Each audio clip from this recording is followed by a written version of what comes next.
In the heart of 19th century America, a quiet revolution was stirring, one that would transform not just how knowledge was shared, but the very fabric of community life. The year was 1833, and in the modest town of Peterborough, New Hampshire, an idea emerged that would forever change the landscape of education and equality in the United States: the birth of the first public library supported by taxation. At the time, the United States was a young nation, still finding its identity and grappling with the notion of what it truly meant to be a land of opportunity. Libraries existed, but predominantly in the form of subscription or private institutions, where only those who could afford the fees had the luxury of accessing the knowledge within. Books were precious commodities, and access to them often signified privilege and power. Enter Reverend Abiel Abbott, a visionary preacher and educator in Peterborough. Abbott, like many other reformers of his era, believed fervently in the power of education as a democratizing force. He recognized the transformative potential of making books and learning accessible to all, regardless of their economic standing. His dream was to establish a library that could be freely accessed by every citizen, a radical idea at the time.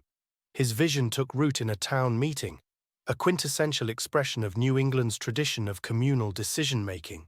There, a groundbreaking resolution was passed to establish a public library funded by the town's tax revenue.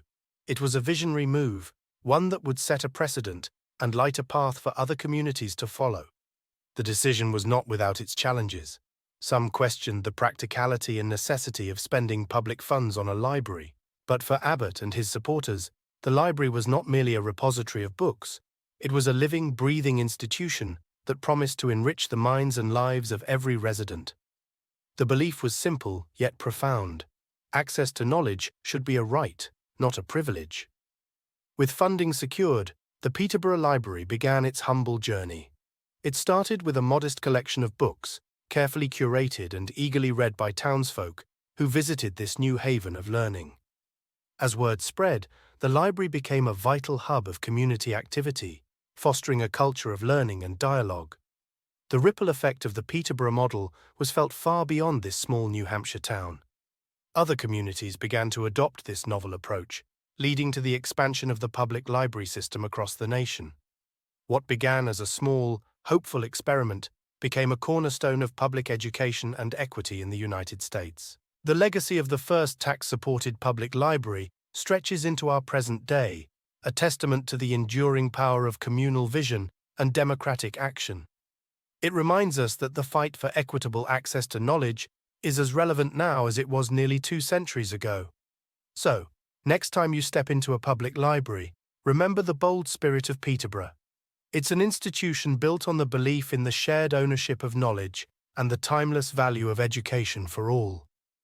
If you found this story inspiring, please comment below, like this video, and subscribe to our channel to support more content like this. Let's keep celebrating history and its profound impact on our lives today.